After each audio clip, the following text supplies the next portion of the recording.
Hello students, welcome welcome.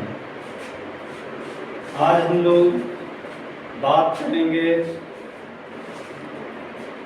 English grammar का सबसे important topic tense. Tense वह backbone है जिस पर पूरी इंग्लिश टिकी हुई है। आप लोग समझ पा रहे होंगे, जो टेंस आपका वह बैकबोन है जिस पर पूरी इंग्लिश क्या है, टिकी हुई है। अगर टेंस क्लियर है तो इंग्लिश बोलना और लिखना बहुत आसान आपको लगने लगेगा और आसान हो जाएगा। तो चलिए स्टेप बाय स्टेप शुरू करते हैं टेंस के बारे में। आखिर ये टेंस है क्या? What is tense? First of all हम टेंस का डिफाइन लिखेंगे। टेंस का डेफिनेशन पहले इंग्लिश में आप लोग लिख लीजिए, उसके बाद हम इसको क्लियर करेंगे। What is tense? टेंस का डिफाइन लिखिए। Tense is the form of verb.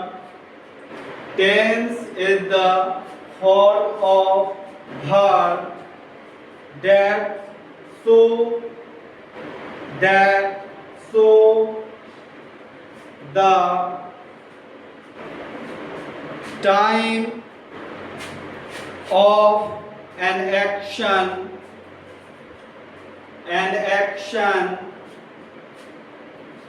whether it happened in the past,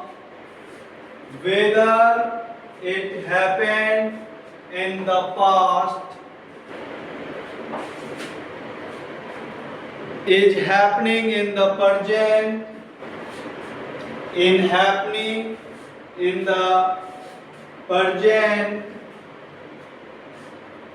or will happen in the future।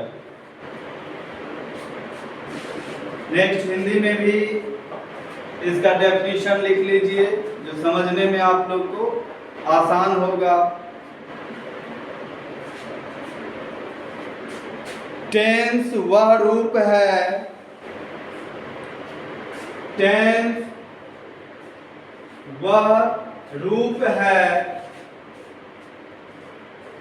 जो यह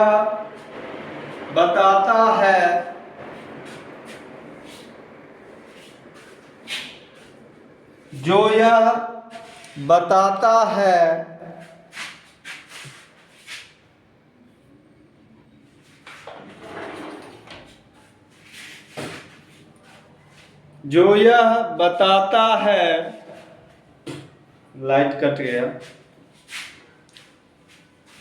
कि कोई कार्य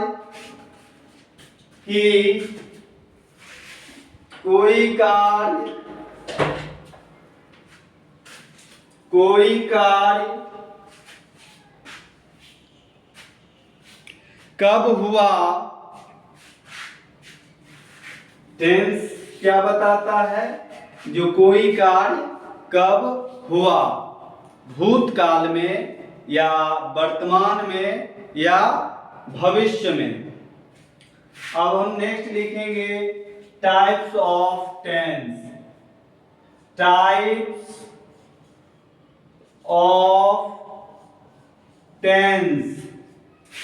टेंस के प्रकार,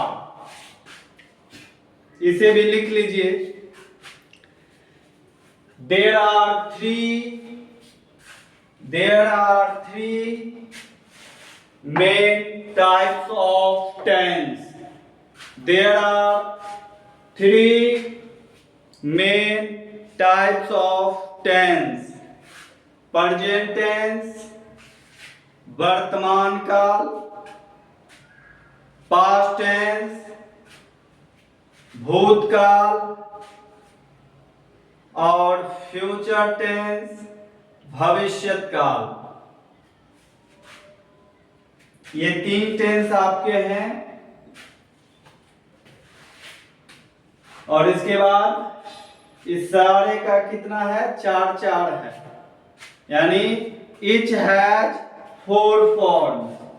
प्रत्येक टेंस का क्या है, 4 फॉर्म है, यानी प्रेजेंट टेंस का 4 फॉर्म। इसी तरह तीनों टेंस का 4 फॉर्म हैं, और वो चारों फॉर्म मिलाकर कितना हो जाता है, टोटल 12, यानी 4 × 3 = 12 टेंस। और आपको क्या पढ़ना है, 12 टेंस के बारे में। तो फर्स्ट ऑफ ऑल आपका क्या है, प्रेजेंट टेंस जो वर्तमान काल है, प्रेजेंट टेंस वर्तमान काल, और पास्ट टेंस भूतकाल, फ्यूचर टेंस भविष्यत काल। इस चारों का अलग अलग, और तीनों का 4 पार्ट है जो सिंपल प्रेजेंट है। पहला प्रेजेंट हेडिंग डालिए और लिखिए इसका फॉर्म्स। फर्स्ट में सिंपल प्रेजेंट, फर्स्ट में simple present,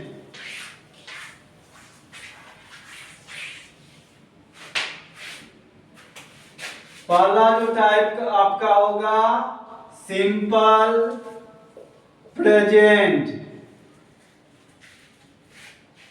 present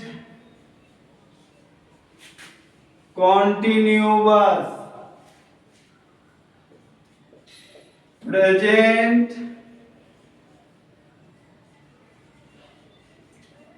perfect, present perfect continuous.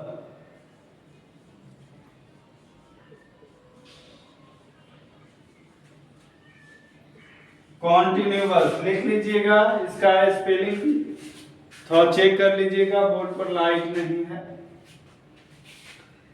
Present continuous, present perfect continuous. अब हम प्रेजेंट के बारे में देखेंगे। प्रेजेंट टेंस का मतलब होता है वर्तमान काल। प्रेजेंट का क्या होता है, वर्तमान काल। और प्रेजेंट का स्ट्रक्चर है सिंपल प्रेजेंट का, अलग अलग टेंस का अलग अलग स्ट्रक्चर है। सिंपल प्रेजेंट इंडेफिनिट का स्ट्रक्चर जो आपका होगा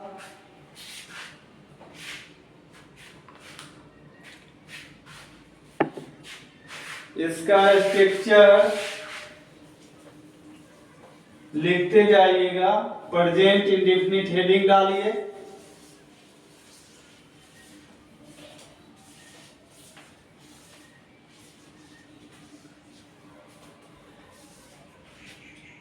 प्रेजेंट इंडेफिनिट का स्ट्रक्चर होगा सब्जेक्ट प्लस V1,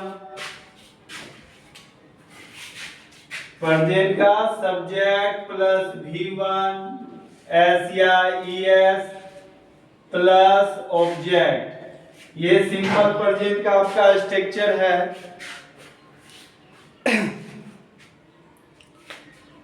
और इसका यूजेज अगर आपसे पूछा जाए तो यूजेज में आप क्या बताइएगा, इसमें इसका where is use of simple present tense, where is use of simple present tense, तो क्या बताना है, हैबिचुअल एक्शन या यूनिवर्सल ट्रूथ। हैबिचुअल लिखते जाइए, यूजेज डालकर लिखना है। Habitual action, habitual action, universal truth, comma देकर डेली रूटीन। ये आपका हो गया एफर्मेटिव का एक एग्जाम्पल। सेंटेंस वाइज भी मैं क्लियर करते जा रहा हूं। एफर्मेटिव का एक एग्जाम्पल होगा, एफर्मेटिव डालिए AFFIRMATIV।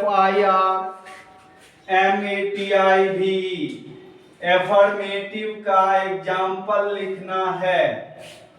एग्जाम्पल भी हम देते जा रहे हैं, आप लिखते जाइए। ही प्लेज क्रिकेट, क्या होगा?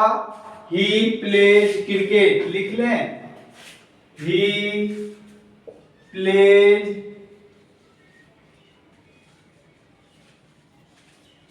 क्रिकेट। ये आपका ही क्या है? थर्ड पर्सन सिंगुलर, और थर्ड पर्सन सिंगुलर के वर्ब में ही एस या ई एस लगता है। तो हमने यहाँ क्या लगाया वर्ब में? एस या E S plus object. It mean वह क्रिकेट खेलता है, वह क्रिकेट खेलता है। इसी का निगेटिव होगा, अगर थर्ड पर्सन सिंगुलर है तो ही के साथ यानी निगेटिव में डू या डज लगता है। निगेटिव में क्या लगता है? डू या डज। तो इसके साथ क्या लगाएंगे? He does not, he does not play cricket, he does not play cricket. इसी तरह आप इंट्रोगेटिव में क्या करिएगा? डू डज को बाहर कर देना है। इंट्रोगेटिव में क्या करना है? डू डज को बाहर कर देना है। डू या डज प्लस सब्जेक्ट, इसका सेंटेंस ही मैं बना दे रहा हूं।